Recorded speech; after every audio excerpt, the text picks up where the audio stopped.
Life Media presents a Vincent Villicano production.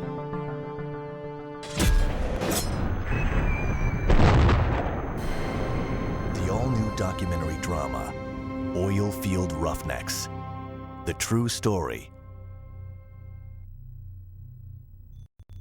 One exploration project in Alaska will involve many companies and out-of-state job personnel.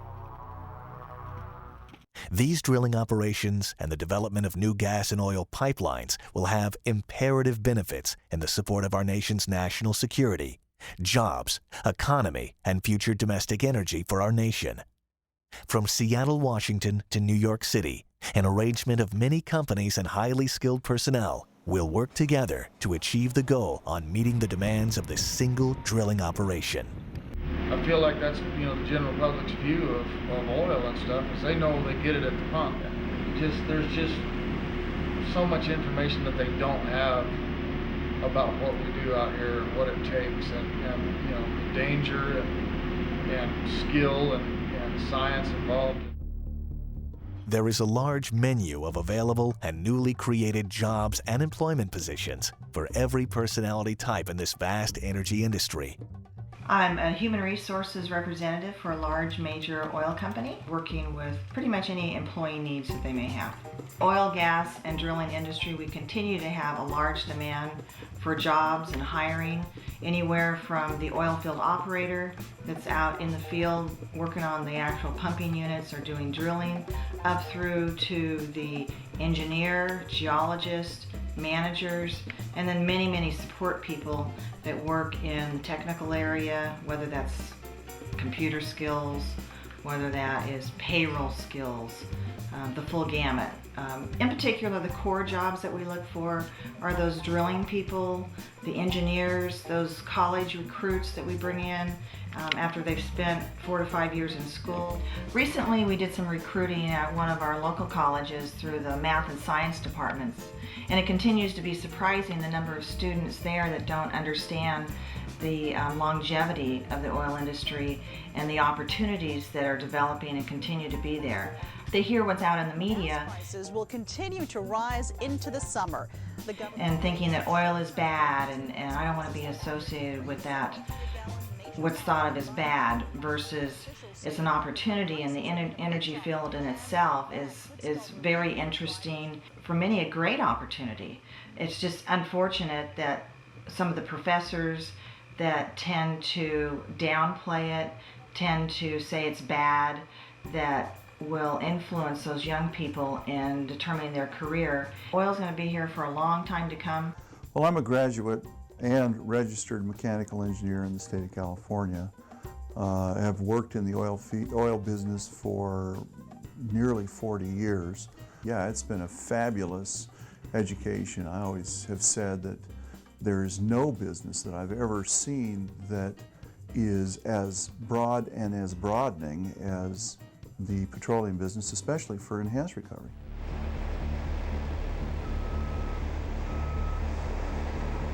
They call me Baker Bill. I'm a baker and a breakfast cook for these roughnecks out here on the rig in the far north of Alaska. Very good, the music's starting. Gotta have music. That's what I love about this business. You can take your time with your prep. Slow walk, slow dance all day long. But when it gets time to feed them, you're doing the merengue, brother. They're coming in out of the cold, they're hungry, they're gonna eat, and they're gonna enjoy it, and we're gonna put out the best we can. I've been in the oil business for about 15 years. I'm the well site geologist, and my job is to determine where we are in the rocks by looking at cuttings, drill cuttings that come up in the mud system. Okay, we're the logging team. This unit and our personnel will show up toward the end of the operation. We're gathering data on the wellbore that will determine whether or not we have a successful operation. The instruments are hung on a wire line, run to the bottom of the well, and pulled up slowly. There's a great deal of information being brought up, and it'll be very important for the completion of the well. I'm a third-party rig support. We take care of the drilling fluids while we're drilling oil wells. The drilling fluid is the blood of the oil field. You've got to have that fluid. You cannot drill without it. You have to have it to keep the cuttings out the hole, keep the bit cool, keep the drill string lubricated. It is a very integral part of drilling an oil well. Mud engineer world used to be just having a mud kit in the back of your truck. You go to the rigs, run your mud checks out the back of your truck. Nowadays we have labs on location, which makes it a lot easier. But we still now what we carry with us all the time is computers. All our stuff is usually done on computers, so the technology has come even to the field of mud engineering that you need a computer pretty much to do your job these days, along with the equipment that's been the same equipment they've been using for 26 years. When I went to mud school with my father and my stepfather were also mud engineers, so it's kind of mud's been in my blood since 1964. Since I was 6 years old, I was around the mud engineer business. My tools measure the physical properties of the rock, get density, porosity.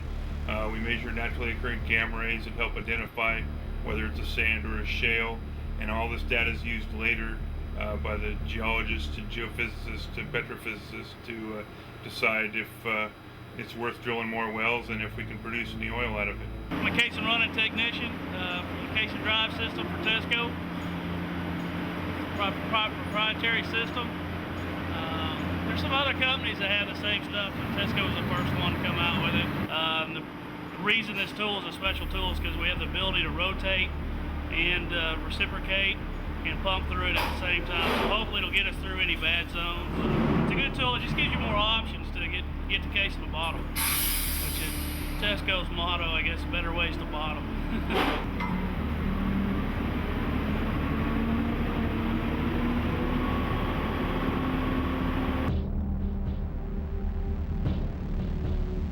We have, the ultimate safety programs.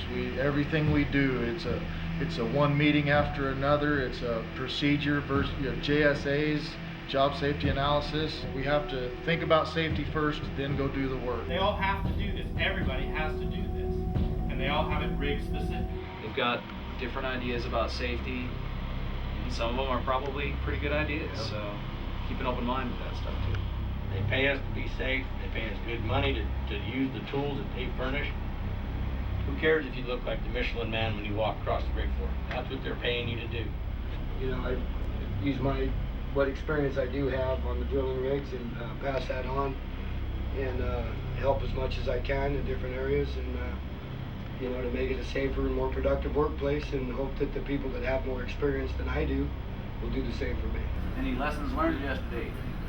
I got a lot of brand new guys, and I know well you guys don't know it all. So I know you're learning something daily. Everything went fine. Just let the driller and his crew, let them do their job. And everything went real good. When you don't have 47 people up there suggesting, let the driller do his job. That's why we hired him. There is a large menu of available and newly created jobs and employment positions for every personality type in this vast energy industry.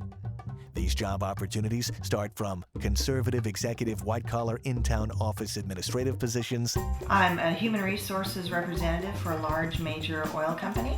To skilled and specializing trades out in the field. I'm the night cook and baker for the rig camp. I work with the hospitality end of the business. My title is wildlife monitor. I'm a spill technician on exploratory rigs. And for those outdoor adventurous thrill seekers, there is the unique job and lifestyle of a professional oilfield roughneck. On most triple sub-base conventional oil and natural gas drilling rigs, the standard operating drilling crew consists of 6 to 12 primary job title positions. Each one has numerous important responsibilities, daily operational job tasks, and routines during drilling operations.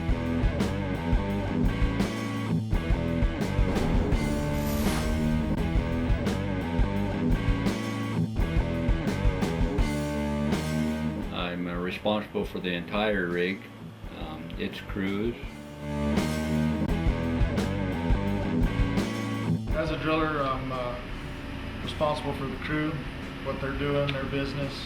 I run the rig and direct most of the operations.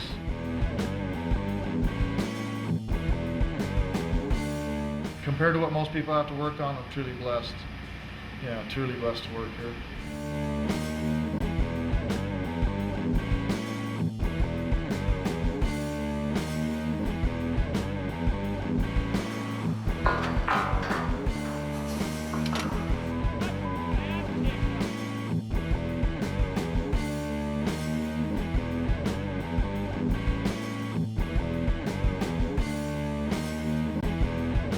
My name is Brian King. I'm the operations manager for Cruise Construction, and I'm in charge of moving the rigs and the camps out here and building the ice roads so we can get here. Right now we're loading a big truck, moving this rig over to Cape Simpson for the spring break and trying to get off the ice before it melts down on us. We're bringing in our convoy of heavy trucks and equipment, and it'll take about 3 days to move 75 loads out for the ice here. This 4.5-month operation is coming to a close, and we're going to load it up and move it out. Where the road ends, we begin. It takes a coalition of determined manpower, sophisticated instruments, precision operations, and a magnitude of keen logistics to drill just one exploratory well in the search for new energy resources. At a cost of $20 million to as much as $250 million per exploration well, this dynamic operation will employ a great deal of manpower and involve nearly 500 nationwide companies. This consists of a combination of third-party technical and specially skilled well support contractors. In addition, the operation hires and utilizes the services of hundreds of vendors, manufacturers, and supply companies to complete the drilling of a single exploration oil or gas well. You know, it's just not, you know, putting a bit on the ground and turning it to make a hole. There's a lot of different stuff to do.